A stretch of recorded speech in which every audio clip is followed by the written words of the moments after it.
Okay, I want to talk about the gatekeeper problem with feminists and some long-term strategies to overcome this. And it's going to take coordination, and it's going to take work, and it's going to take growth, right? So you can actually get support for feminism, right? You can push back against feminism, and you will get support. This meme that I posted proves it. 153 upvotes, okay? But the problem is, within a few hours, it got banned. It got removed. Boom. And I got more support than pushback. Okay? Someone else posted this. This got banned. Boom. Okay? This didn't get quite so many upvotes because it got zapped a lot quicker than the first one. Right? Okay? So this is a gatekeeper problem. So this meme is to polarize and to make people realize that feminism is not acceptable and feminism is a hate movement, okay? Because even a lot of anti-feminists believe that feminism had a point in the past. It was an overreaction to misogyny, to female oppression, and now it's gone too far. That's not true at all. Feminism is a hate movement, and it's always been a hate movement because, newsflash, women have always been treated better than men. People, in general, like women. Almost no one hates women at all. Almost no one. Maybe the odd serial killer who chops women up. Maybe the odd bitter man, like 1 in 100, maximum hates women. And there are men who get angry at women from time to time, like me, right? But they don't hate them. Like even when men have been mistreated by women and they get angry at them, the anger is actually short-lived, right? It's not long-term hatred of women. It never ends up being long-term hatred of women, right? So there's no systematic institutional misogyny, and the word misogyny is invalid anyway, which I'll explain in an upcoming video. I've already explained this concept before, but I'll explain it again. There's no such thing as misogyny. The term misogyny is completely invalid, but that's for another day. So anyway, this is the gatekeeper problem.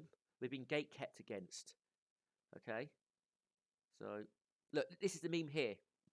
This is someone who got off on a false accusation of rape because of phone evidence, right? And here is a feminist who wants to make it so that you can't look at an accuser's phone records to get evidence. So evidence exonerates a man. You're not allowed to look at the phone for evidence. Okay, so if they can't convict you, they'll move the goalposts to convict you. You can look at this meme. I'll post links to this meme in the description. Okay, but this is very serious. Okay, this is very serious, and you can get in a lot of trouble. You can get in a lot of trouble as a man, and you can't even use the legal system to defend yourself. They're just changing it because feminists are in the legal system, changing and perverting it and corrupting it. So we need to raise awareness against this, right? And we need to polarize. We need to be radical, and we need to be extreme as well in our language. We need to be harsh, blunt. This fence sitting, being reasonable, being nice, being meek and mild has failed the men's rights movement. That's what the men's rights movement has been doing for the past 50 years. This Warren Farrell stuff. Warren Farrell basically goes, gee, guys, we treat men sort of badly. Gee, isn't that bad? Gee, isn't that a shame? Gee, can't you treat us a little bit better, guys and gals? Gee, men are useful and productive and we do important stuff. Just a little bit more appreciation and a little bit nicer treatment will be appreciated. Gee, golly. That's what we've been doing for the past 50 fucking years. It's a complete fucking failure, right? Complete fucking failure, okay?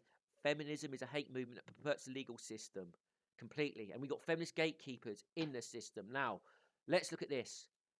Women's groups in Israel want to block making female male rape a crime.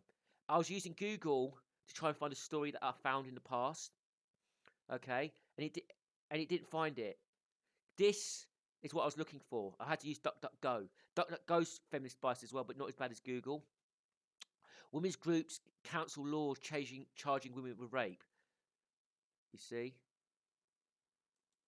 What? Fuck off. Right. Fuck off. Right. This is what I was looking for. And I had to go to DuckDuckGo to find it. Okay, I'm going to do a separate video on this. I might do a hangout with Trevor who wants to do this. I want to go through Google and DuckDuckGo and other search engines and compare the results live, right? I won't even pre-plan it and pre-arrange search results. I'll just search for stuff, okay? So on Google, I'm trying to find results about female rapists in Israel, okay? And instead, Google gives me a search result about blaming the victims, all right? There you go. So when I'm trying to find anti-feminist or neutral results, because I don't think the Jerusalem Post is anti-feminist. They're probably more pro-feminist than anti-feminist, but they're being objective here and reporting on something, right? Okay. When I'm trying to find more neutral, objective search results, Google will just give me a feminist result instead. Okay, this is very disturbing. This is the feminist gatekeeper problem. It's an infection at all levels, and it's an infection at all levels. So in the short term, the only thing we can do is, as men's rights activists, is create our own groups. And what feminists do, because they're very good at the cultural war stuff, they're very good at this stuff. Feminism is actually the most successful hate movement in history, and one of the most successful political movements, full stop. So what they do is they gatekeep, they organise, they network, they collude, and then they gatekeep political groups and non-political groups, anime groups, video game groups, meme groups, cooking groups, pet groups. If there's a group, a feminist will gatekeep it and take control of it. Radical feminists, the very radicals, the very extreme ones, the very well organised ones, right? They're a minority, but they're so well organised, they control everything. They control Google, they control the entertainment industry, right? That Velma creator who created that cartoon Velma, okay? What she's admitted to sexually harassing men and kissing them without consent, and then she sort of says, "Oh yeah, if he complained, I would have fired him." And I don't think that was a joke. It might have been a joke, but I don't think it was a joke, right? And even if it was a joke, there would be outrage if a man made a joke like that, and he'd lose his position. That female creator is getting a medal from the Biden at the White House. She's getting some sort of a medal from him, apparently some award, okay, for being an inspiration, okay. So the most vile, disgusting women who are pro sexual assault, pro rape, pro legitimate harassment, overriding the consent of men, because that's what feminists like to do, override male consent. They want to trample over male consent. They're acceptable in society because all the gatekeepers' positions are held by feminists. So a feminist will say something outrageous, but all the gatekeeper positions in society, all the influential positions in society are held by feminists as well. So they won't get ostracized or pushed out. It's like, meh, it's okay, they're one of us. This has to end, and it's going to take a lot of groundwork. And we've got to start with making our own online groups and gatekeeping them, right?